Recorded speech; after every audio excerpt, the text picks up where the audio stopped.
Pamēģināsim vēl vienu veidu rokturus. Tātad mēs paskatījāmies rokturus, kas griežas ap savās, bet man skatīties, ka viss nav tik ideāli, mums viņi tomēr sastāv no vairākām detaļām. Tātad, ja pat mēs paņemsim šādu te rokturi, mēģināsim izveidot nedaudz lielāku to skici. Okay. Tātad šāds te rokturs. Mums, piemēram, nestandarta izmērs kapīts, un mums gribētos, lai tas rokturs izskatās tāds pats. Pieņemsim, ka mums ir pieejams tāds materiāls, kas izskatīsies gan līdzīgi, vai arī vismaz varam apstrādāt tā, lai izskatās gan līdzīgi. Un te parādās jautājums, kā mums tādu rokturu uztaisīt. Pirmkārt, mums vajadzētu saprast pāris, teiksim tā kā izmērus. Šī gadījumā es izmantošu parametrisku dizainu, jo tas vienkārši atvieglos darbu. Tātad pirmais, ko es izveidošu, būs šī te kājiņa. Kājiņas augstums. Pieņemsim, ka mums būs kādi, teiksim, 25 mm. To es pieņemu pēc faktiski pirkstu izmēru, tā kā paskatoties uz savām rokām, jūs varat paskatīties, kāda būs ērts izmērs, bet ja jums tāda jau priekš atvilknes eksistē vai skapīši, jūs varat vienkārši nomērīt. Tālāk mums ir diametrs.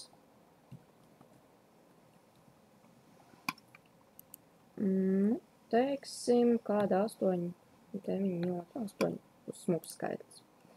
Kaņai iekšā vajadzētu būt skrūves vietai.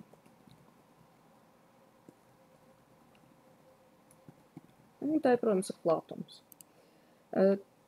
Teiksim, ka mums ir 5 mm skrūves. Diezgan tāds standarts, 3,5, 4, 5 mm būtu tāda viegli pieejams. Un tad mums ir kājiņas skrūves dziļums. Un šo gan mēs varētu gribēt pateikt jau, ka tas ir kājiņas augstums. Un, teiksim, dalīts ar 2. Pusi no augstuma. Tālāk mums paliek nopaļojumi. Bet mums vajadzētu arī tā stieņa tā kā biezumu izsecināt un garumu. Tātad stieņa garums, teiksim, ka ir 25 cm. Tas būs tāds labs skaitlis. Tātad stieņa biezums, teiksim, 4 mm. Tad mums vajadzētu nopaļot. Nopaļojumu mēs varam skatīties vizuāli vai arī ierakstīt jau kā parametru. Pamēģināsim no sākuma paskatīties vizuāli. Tad mums ir augstums, diametrs, skrūves vieta un pats stiens. Tehniski, lai viss sanāktu pareizi un mums vajadzētu arī noteikt to attālumu no maliņas, mums ir jāsāk ar pašu stieņu izveidošanu. Tātad izveidoju skici.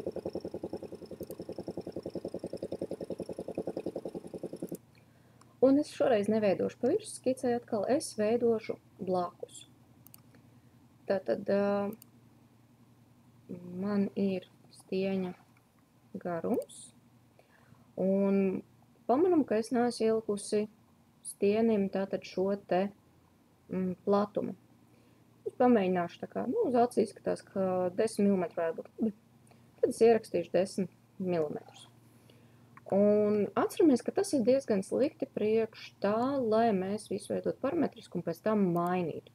Līdz ar to es nospiežu change parametrs un te pie modeļa automātiski izveidotajiem parametriem es pateikšu, ka šitas 10 mm man ir jāpārsauc par kaut ko citu. Tātad es paņemu un pielieku jaunu parametru. Tātad stieņa platums. Platums mums jau bija, tā kā... Ne, mums bija garums, tad tas būs platums. 10 mm, ok. Un es negribu klikšķināties tad 10 reizes pa skici, es vienkārši ierakstu šeit. Stieņa platums. Tad mēs varam samēģināt arī vēlāk, tikai tad tas rodas problēma, ka mums ir jāatcerās, kas ir kas. Ok, tad tas man būtu. Tālāk man vajadzētu manas kājiņas ielikt, viņas vajadzētu kaut kādā attālumā no. Šeit ir nedaudz atkarīgs arī no pašu nopaļojuma, ko mēs izvēlēsimies, ka viņām vajadzētu būt it kā tam nopaļojumam pa vidu. kas mums rada nelielu problēmu. Jo mums parametrs nopaļojums it kā vēl nav. Tad pamēģināsim izveidot stieņu nopaļojums. Jums ir 10 mm, mēs zinām, ka mēs nevaram vairāk pusi, bet mēs gribam, lai te maliņā ir pilnībā tā kā nopaļots, tad mēs ņemam stieņu platums un dalīts ar 2. Ok. Un pamēģināsim filet komandu. Tad filet komanda automātiski mēģina izveidot visu gludāko variantu, bet tas nav gluži tas, ko mēs vēlamies. Reizēm mēs gribam tur arī kādu izmēru. Ja izmērs ir pats nopaļojums, tad mēs viņu varam norādīt, bet ja tas ir no līdz attālums, tad, diemžēl, mēs to nevaram. Tagad turam shiftu un spiežam, bet reizēm gadās, ka viņš pārlec, jo tās ir dažādas puses. Bet mēs varam tāpatās ierakstīt stieņu nopaļojums. Tātad fail to solve, try revisiting dimensions or constraints. Tas nozīmē, ka šī gadījumā tas, ko es daru, ir nedaudz, varbūt pa daudz. Un varbūt mums vajadzēs samazināt šo nopaļojumu. Bet mēs varam pamēģināt tāpatās. Galvenais iet secīgi pa stūriem un skatīties, kas notiek. Tātad reko viss ir kārtībā, ņemam pa vienam. Mēdz gadīties, ka ir šādas te problēmas, bet viņas nevienmēr parādās. Nopaļojums ir tāda interesanta lieta, kuram nepatīk mainīt izmērus. Parasti ar pirmo reizi viss ir labi, nākamās reizes ir tas, kad nopiko. Ok, tātad mēs esam ielikuši nopaļojumu, mums viss ir ļoti jauki. Tātad mēs varam paņemt un arī tehniski izveidot tādas šīs te palīglīnijas. Pirmo līniju mēs varētu ielikt šādi un otro šādi. Bet mums varētu būt problēmas, ja mēs mainam izmērus. Tad mums viņām vajadzētu piešķirt kaut kādus nosacījumus. Šai te līnijai vajadzētu būt pa vidu starp šīm abām divām, un šīm te vajadzētu tā kā saskarties. Un turklāt perpendikulāri. Tad perpendikularitāti ielikt mēs varam mēģināt vienādi, bet ja jau tur eksistē šāds te nosacījums, tad parādīsies viņas kļūda. Tad šis te burtiņš nozīmē, ka te ir jābūt perpendikulāram leņķim. Šis te aplīts ar svītriņu nozīmē, ka ir jābūt nopaļojums, ka pieskarās pie līnijas. Līdz ar to šīm te daļām nevajadzētu nekādas problēmas sagādāt. Paralēlitāte noteikti, ka šīm līnijām ir jābūt paralēlām, bet mums īstenībā interesē simetrija, ka šim te ir jābūt starp šīm te divām līnijām. Šī gadījumā tas nenostrādā tāpēc, ka dimensiju ierobežojumi ir. Šī līnija ir prom no šīm divām līnijām. Viņām tā tad jābūt pa vidu, un citreiz šo te kļūdu var izsaukt nepareiza secība klikšķināšanai.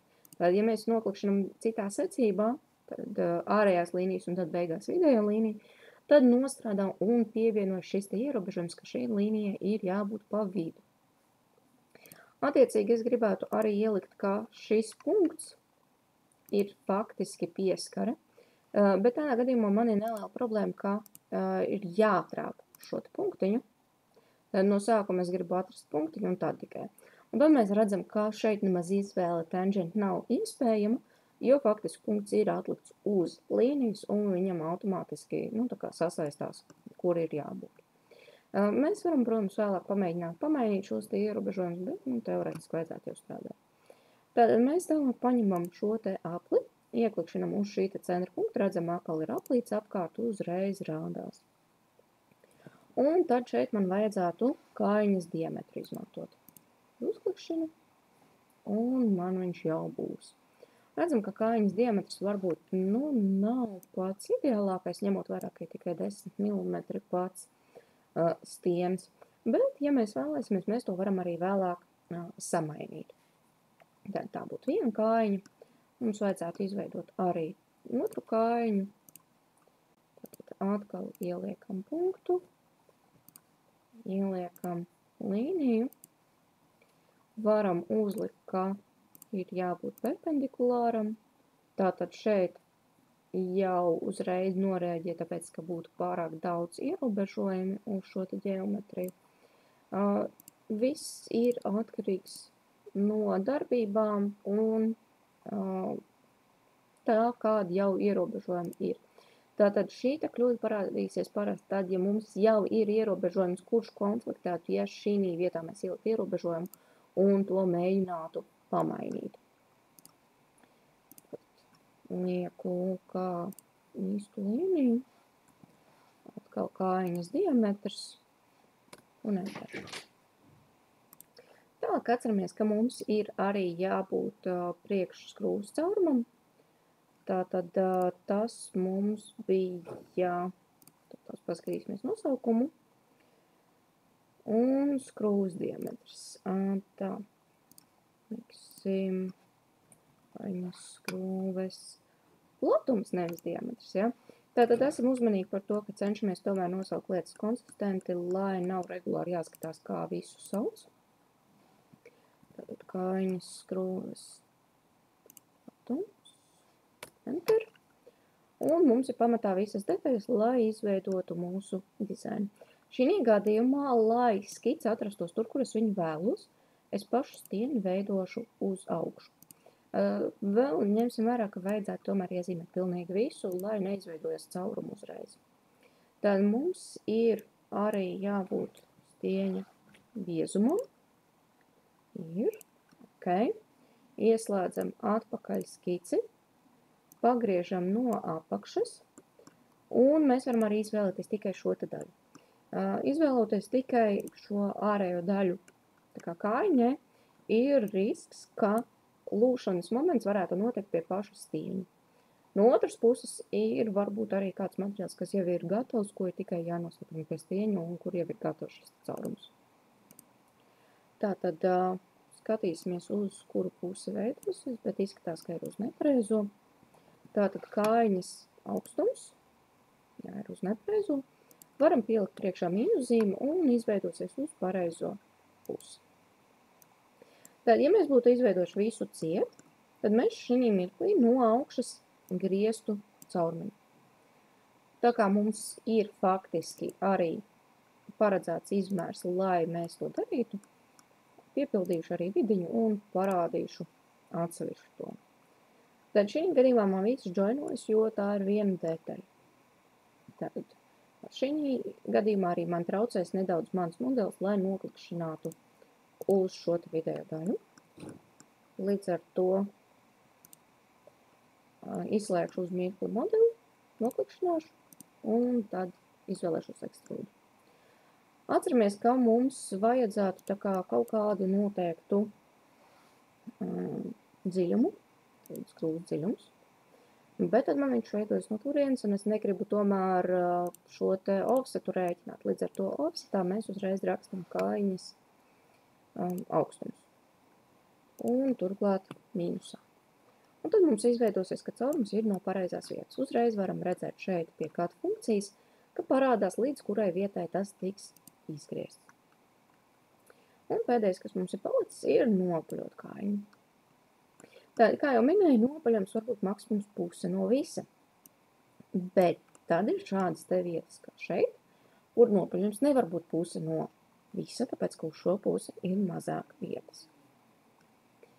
Un līdz ar to nospiedīšu filet un šīs te maliņas. Mēs varam mēģināt bīdīt šo te maliņu, bet tas nevienmēr sanāk labi. Pamēģināsim pabīdīt, tad redzam, mēs varam to darīt arī diezgan interaktīvi, bet šis te interaktīvais ļaus tikt ļoti tuvu arī kļūdas gadījumu atrast, kur nopaļams veidojas un šeit veidojas tāda neregulāra forma. Ne visiem objektiem šī neregulārā forma vispār var izveidoties, un tas var sagādāt problēmas arī izstrādes momentā. Līdz ar to cenšamies parasti ievērot, ka ir vai nu līdz objektam, vai vismaz neliela tā maliņa, lai neveidotos liels lēciens, kur uzreiz varēs ļoti acīm redzami pateikt, ka tur kaut kas ir savādāk. Bet šī gadījumā es atlikšu izmēru tieši pie pašas kaiņas, un tad paņemsim otru pusi, filet, un pamēģināsim ielikt stieņu nopaļēm. Tad redzams, sanāk ļoti nopaļots, varbūt nav tas labākais variants, ja paskamies salīdzināt ar bildi. Tad mums šeit vajadzētu mazāk. Tātad šī gadījumā mums tomēr nāksies veidot citu izmēru. Tad nodzēsies šo te. Pamēģināsim vēl vienreiz, varbūt vizuāli. Un piemēram šādi. Tas jau izskatās diezgan līdzīgi un lietojami. Mēs varam, protams, nopaļam tiešām uztaisīt līdz pat praktiski apaļam, bet nedomāju, ka šī gadījumā tas būtu labākais dizains, jo nopaļošana līdz pašam galam nozīmē, ka mums pats stienītis ir īstenībā jāuztais biezāk, savādāk mums būs gan struktūrāls problēmas, gan problēmas, ja mēs vēlamies, piemēram, 3D printēt viņu. Un ok.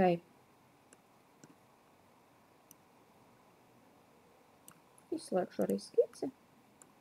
Tad mēs esam izveidojuši līdzīgu savu. Ja mēs vēlamies, protams, varam pamēģināt pamainīt attālumus un kājiņas, piemēram, pārvietot nedaudz uz sānu. Tad uzlikšu vēsturē, kur bijām. Un šo te līniju varētu, piemēram, mēģināt pārvietot. Bet tad esam uzmanīgi, ja mēs pārvietojam visu pārējais pārvietos, tad skatāmies, vai mums ir dimensijas. Ja nav dimensija, tad viņas atliekam un redzam, ka te ir problēma ar to, ka jau dimensijas faktiski eksistē. Tad šī vietā, ja mēs mainīsim, var gadīties, ka mums neļaus, vai arī, ka būs kļūda. Tas ir saistīts ar to, ka mēs izveidojam šo te līniju, balstoties uz jau fiksētu izmēru. Tad šīs līnijas samainīt būs diezgan grūti tā, lai mēs nesamainītu pilnīgi visu pārējo. Mēs varam skatīties pēc parametriem un, piemēram, pamēģināt mainīt šeit. Ja mēs mainīsim nopaļojumu, vienīgā problēma, ka mums mainās arī visu citur. Tad te bija stieņu platums dalīts ar 2. Pamēģināsim, piemēram, dalīts ar 3.